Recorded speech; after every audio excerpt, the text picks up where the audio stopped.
Welcome to the Simple Sophisticate podcast, where intelligent living is paired with signature style. I'm your host, Shannon Ables, and whether you're listening on your commute, exercising, working in the garden, or sitting down with a hot cup of tea or a café au lait, thank you for tuning in. Let's get started.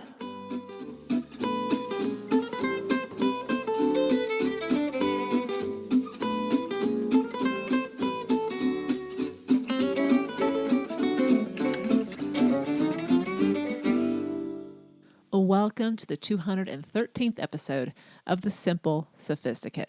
Before we get into today's episode, which is all about the art of savoring, I'd like to introduce you to one of the sponsors of today's episode. A touch of Provence luxury for your skin. True's Skincare and Apothecary offers botanical facial oil that combines lavender essential oil from the Provence region of France with hydrating botanical oils to bring daily nourishment to the delicate facial skin and décolletage. With just 4 to 5 drops both morning and evening, True's facial oil forms a hydration barrier against harsh environments our skin is exposed to during daily life. Free from synthetic chemicals and harsh detergents and made in small batches, this small business, owned by a listener and a fan of the Simple Sophisticate podcast, is the brand's owner and a trained toxicologist. All products are sourced from certified growers maintaining ethical practices, and so you can find comfort in your daily skincare rituals with the best in botanical luxury. As a listener of this podcast, True's is offering a special discount of 30% off your purchase with the promo code SIMPLE. So visit trueskin.com today. That's Trueskin, TROOSSKIN.com. Today's episode is all about the art of savoring, how to invite the skill of it into our lives. We're going to break down exactly how we can do that in 9 simple practices or concepts. And I'm excited to do that because it was inspired by a book I have been reading and loving, sharing on my Instagram stories, as some of you may know, some of the quotes I've been finding, called Alone Time. And it's a solo travel guide, or travel book, I should say, by New York Times writer Stephanie Rosenblum. And it was just released last week. And she travels to 4 different cities around the world. One is Paris, and then New York City, Florence, Istanbul, and it definitely is something to pick up if you too are either someone who enjoys or travels alone, or someone who wants to but just needs to find the courage or the pleasure in it, how to find the pleasure in it. And truly, it's not that hard. It's a matter of letting go sometimes of institutional ideas that have been spoken or understood or accepted around us, which just aren't true.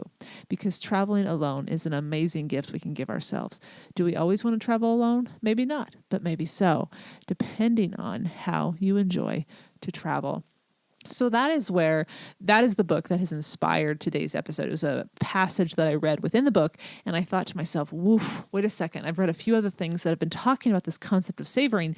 And while this is not a new concept to the Simply Luxurious Life blog or the Simple Sophisticate podcast, it's something I wanted to dive into a little bit deeper. Before I do just that, I want to give a hint as to what today's petit plaisir is, and it's a film I think you're going to want to go and watch. It is something that I enjoyed last week, and I was actually more impressed than I expect to be by it. So I look forward to sharing with you my thoughts on that film at the end of today's podcast. But let's get into today's topic, the art of savoring. How to invite this skill of savoring into our lives. I want to begin with a quote from the book Alone Time.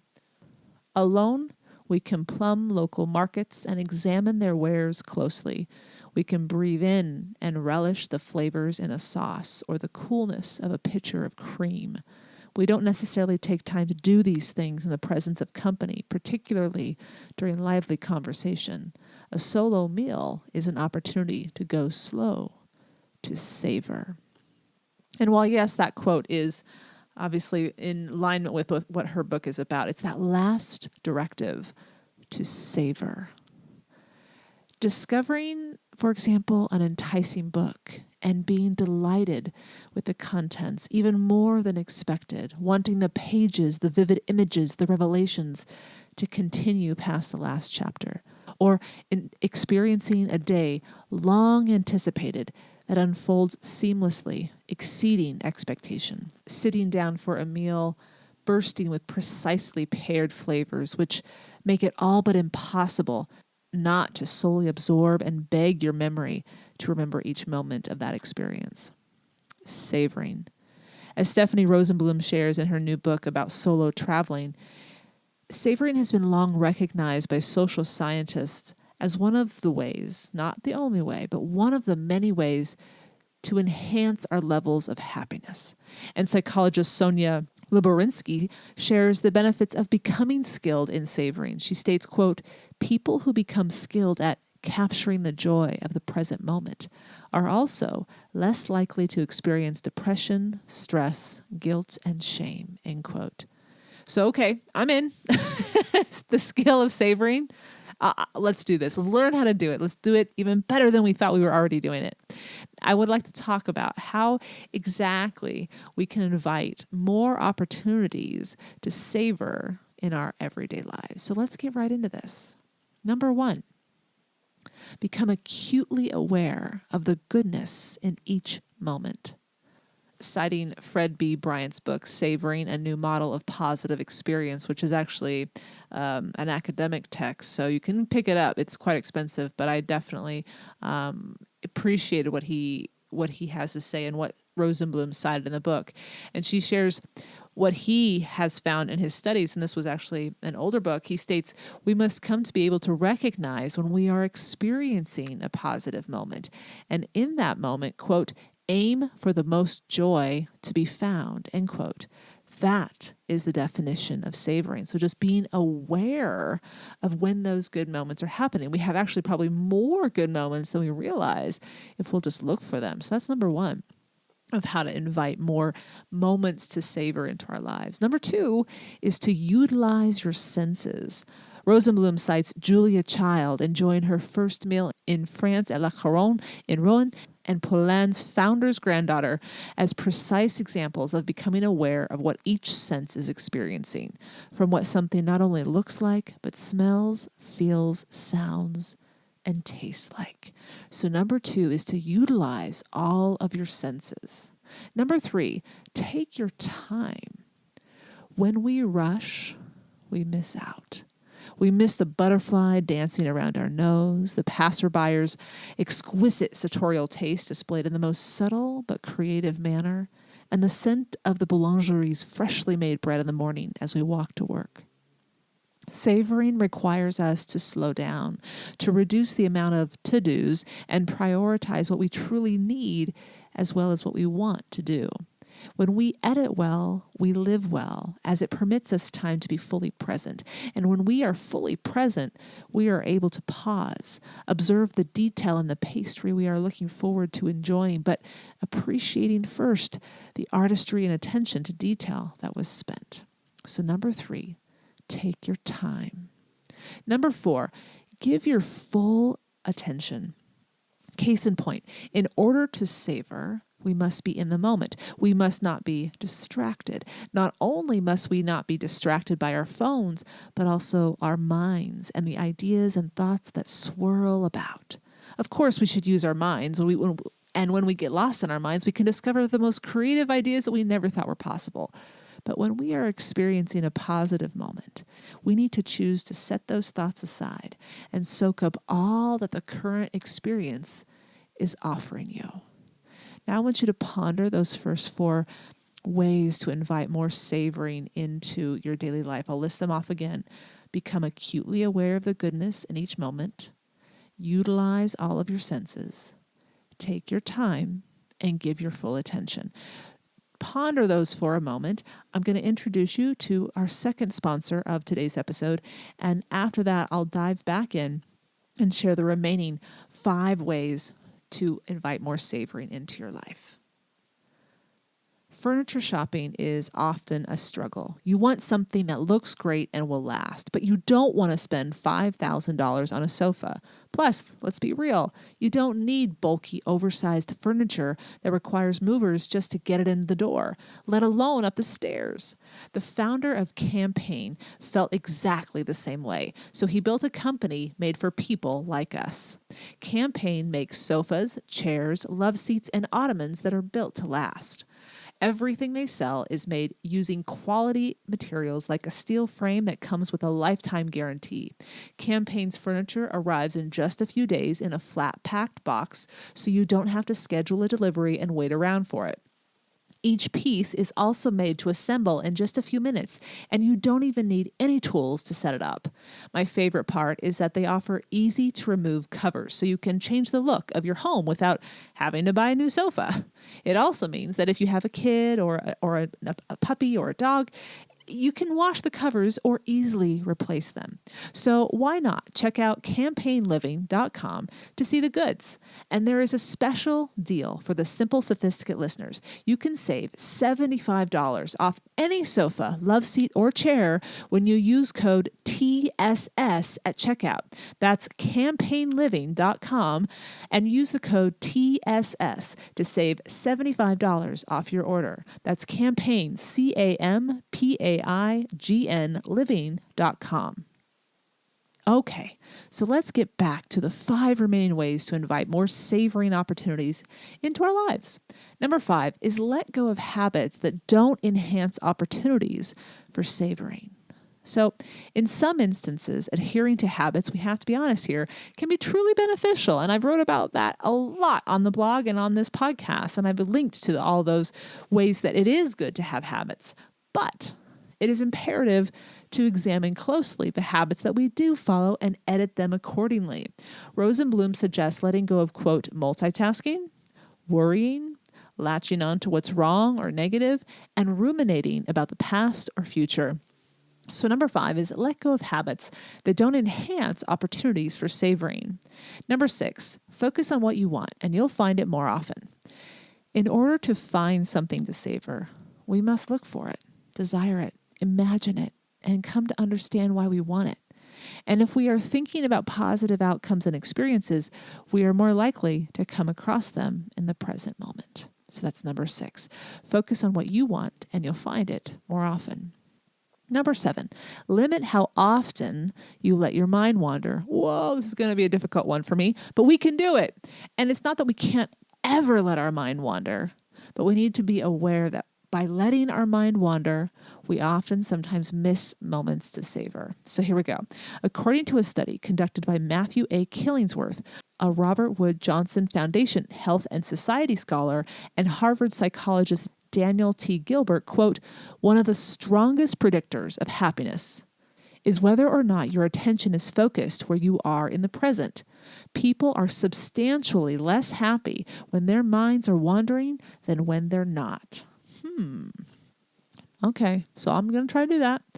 And I think, to be fair, again, it's just being aware of when you're letting your mind wander, being conscious about, okay, I need time to just let it go. And when I'm walking, I'm going to let my brain go. And that's not a bad thing.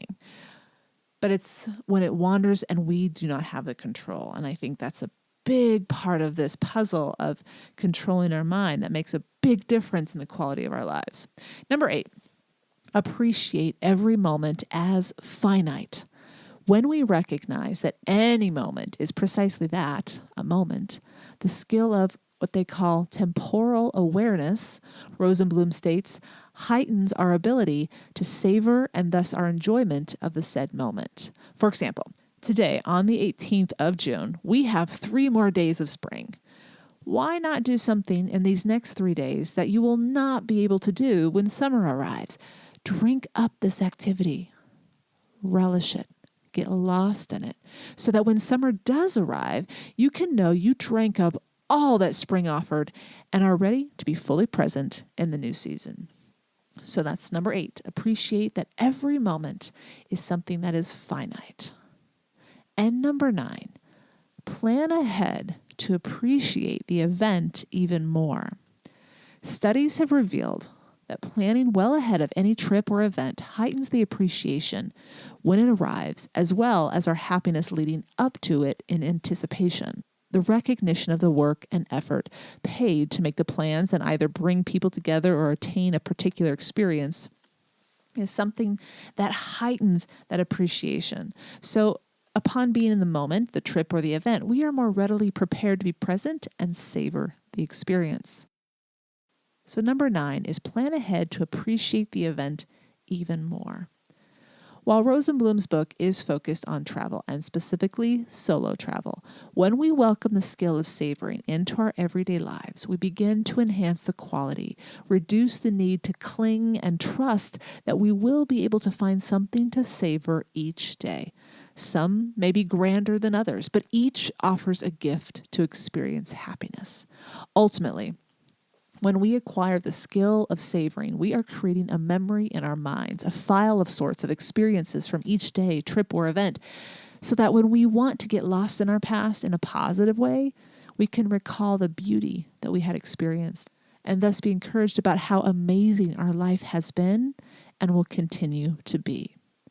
So I took these tips and ideas about trying to improve the opportunities of moments to savor into my life. And so last Friday, on the concluding day of school, the school year, and the commencement of the summer holiday, I put these skills into practice. The boys and I went to a local bakery, found a cozy seat and table outside, ordered tea and pastry, and just took in the beautiful weather, the temporal company, and a very good book, which was the book I'm talking about today, Alone Time. It was something I knew I wouldn't be experiencing for another 12 months, and I did my best to soak it up in its entirety. I've included a picture of that moment on today's show notes if you want to check it out. After I took the picture, I did put the phone down, and I got lost in her trip to Istanbul. The concept of savoring is talked about when she writes about her experience in Paris. And there's so many different interesting tidbits, not only about savoring, but about happiness and creativity and self-awareness and about all the benefits of traveling and spending time alone. So if you're looking for a book on that, I think you'll thoroughly enjoy it. I know I am. Again, I'm only halfway through the book. I still have to get to Florence and to New York City, but I am slowly going through it and savoring it.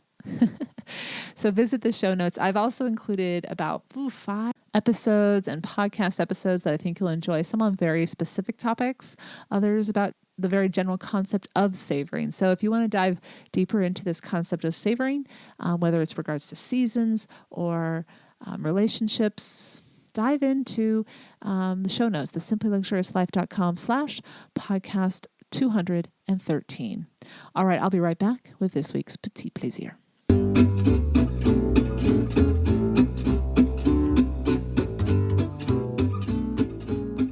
Welcome back. This week's Petit Plaisir is a movie that I recently enjoyed, and I actually shared in last week's or 2 weeks ago's This and That.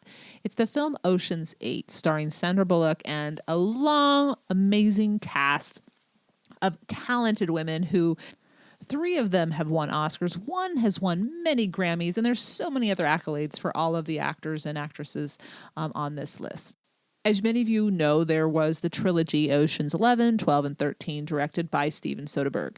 Well, he still is playing a role in this film, but he's not a director. He is a producer of Ocean's 8, which, as we find out almost immediately when the film begins, Danny Ocean, also known as George Clooney, has passed away. Or has he? Whew. They definitely leave the door open for that for future films. But Sandra Bullock's character is his sister, and she has just been released from prison after being, well, I'll just let the trailer do the talking, and then I'll talk a little bit more about the cast and the taping of the scenes of the Met Gala extravaganza. Here is the trailer for Ocean's 8. Good afternoon, Miss Ocean. As you know, parole is a privilege. It's a mistake. But it happened. And if I were to be released, I would just want the simple life. I just want to hold down a job, make some friends, pay pay my bills. Even if this was possible, you'd need 20 people. 7 people. Why do you need to do this? Because it's what I'm good at. How long would it take you to make 7 pieces of jewelry? 5 or 6 hours. How long if I told you you didn't have to live with your mother anymore? इसलिए तुम्हारे पास कोई पति नहीं है. Less. You keep playing where you shouldn't be playing. What's your name? Name-ball. What's your real name? 8-ball. You keep thinking that I'm gonna be really poor. What if we could make all this go away? I just found me a brand new box of matches. Can I get my watch back, please? And hers as well? Sorry. It's okay. What he knows you ain't had time to learn. I am with my family. I told you not. Come in your garage. Do you want me to tell you how big the job No, is? I'm out. I'll tell you how big the job is. I'll be back before you know it. Can I come with you? This is Mommy's very special work trip.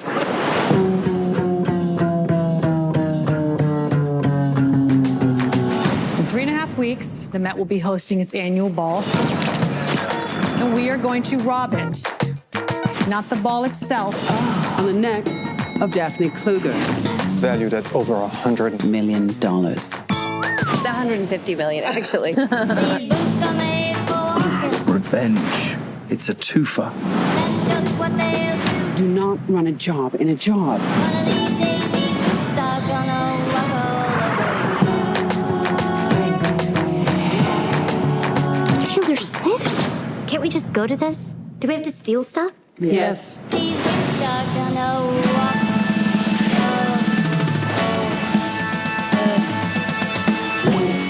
Is it genetic? Are the whole family like this? Literally.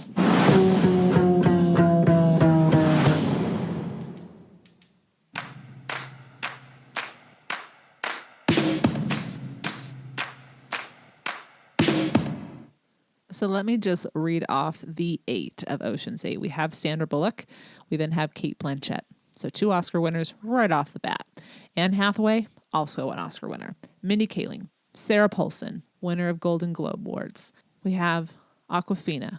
We have Rihanna, Helena Bonham Carter, who plays the designer that is dressing Anne Hathaway, who's going to be wearing the jewels that are worth uber amounts of millions of dollars. But there's so much more to the story than that. There are twists and turns that you don't see coming all the way throughout. And some people are saying, oh, it's too staid, the plot line's too predictable. It's not, though, really. Not at the end. You don't see some of these things coming. Even one of the 8 is someone you probably didn't expect with regards to what their role is in the heist. Now, the Met Gala happens to be the backdrop, and I kept watching this film because I pay attention to the red carpet, and the Met Gala happens on the first Monday of May, and I keep thinking to myself, that is not an easy place to tape. How did they do this? Well, they actually taped most of the scenes, I found out, in the fall of 2016, and they did come back and tape a few others during August 2017. But you will find cameo after cameo after cameo. Yes, of course, Anna Wintour. But you also have Zach Posen. You have Katie Holmes. You have Gigi Hadid. You even have Serena Williams. And so the list is just long. A lot of different people made their appearances. And yes, the film did have to make $1 million donation to tape inside of the Met for all of the scenes that they did tape in the Met. But it was worth it. This is an enjoyable film. It's smart, it's well done, and this is the best part. It leaves open room for sequels. Ocean's 9, Ocean's 10. Those titles aren't taken. And I think they're definitely seeing if that's a possibility. If you go, I have a feeling you will thoroughly enjoy yourself. So the film is in theaters now. Enjoy and sit back, savor the humor, but also the craftiness. I hope you've enjoyed this week's Petit Plaisir, where each week ideas are shared to make the everyday all the more enjoyable. Tune in at the end of each Monday's podcast where I'll recommend a book, a film, or a recipe, anything that is a simple pleasure to satiate your sophisticated taste. All right, before we wrap up today, I would like to share a few pieces of information. But before I do that, I want to share a listener review and send out a big thank you. Hello, dear Shannon. I must thank you for your wonderful, refreshing podcast. It makes me keep my head above the water sometimes when I get tired as a young mother. I grab my kids and go for a long walk with the Simply Luxurious podcast on my ears, and life begins shining brighter for me. This is where you walk with me, sharing your great tips and talking about the beauty of life. Please know you have at least one fan in St. Petersburg, Russia. Yours sincerely, Irina. Thank you, Irina, for tuning in and bringing us along on your walks. Listeners, she shared with me a picture of one of the places where she walks, and it is quite beautiful. So anytime you want to share with me where you enjoy your walks, I would be humbled, and I would be, if you would like, happy to share that review on the podcast. If nothing else, just to know that it's bringing a bit of joy and pleasure to your life. If you too are enjoying the podcast and want to leave a review, you can do so on iTunes or on Instagram, or you can email me. Thank you for taking the time to leave that review, Irina. Now, on a few other notes of business, exciting news happened last Wednesday. The pre-ordering of my second book began. Living the Simply Luxurious Life, Making Your Everydays Extraordinary and Discovering Your Best Self is available for pre-ordering of signed copies, and there's a lot of other extras that come along with it, discounts and a small gift. So be sure to take a look at that on the show notes on the blog as well. Next Monday is the episode, Ask Shannon episode that you guys have sent your questions in for. I will be answering those next Monday in episode 214. Now, after episode 214, I will be traveling and I will be bringing along my mobile recorder. So I will be taping my show on the road. So every Monday you will get an episode, but the quality may be a little bit different. I have not done this before. I've tested it. But again, you never know what's going to happen when you travel, so I'll do my best. But rest assured, there will be an episode every Monday during my travels. Thank you so much for tuning in. Wishing you a beautiful week. Thank you for tuning in to the Simple Sophisticate podcast, where intelligent living is paired with signature style. For more ideas and inspiration throughout the week, stop by the blog, thesimplyluxuriouslife.com, or pre-order Living the Simply Luxurious Life, Making Your Everydays Extraordinary and Discovering Your Best Self, which will be released on November 13th, 2018. You can also pick up my first book, Choosing the Simply Luxurious Life, A Modern Woman's Guide, which is now available in paperback as well as ebook and audio versions on Audible, iTunes, and Amazon, or wherever ebook and audiobooks are sold.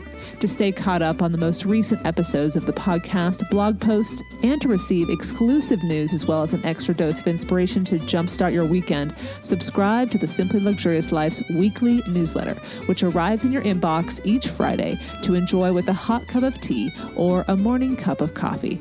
Until next Monday, I'm your host, Shannon Ables. Bonne journée.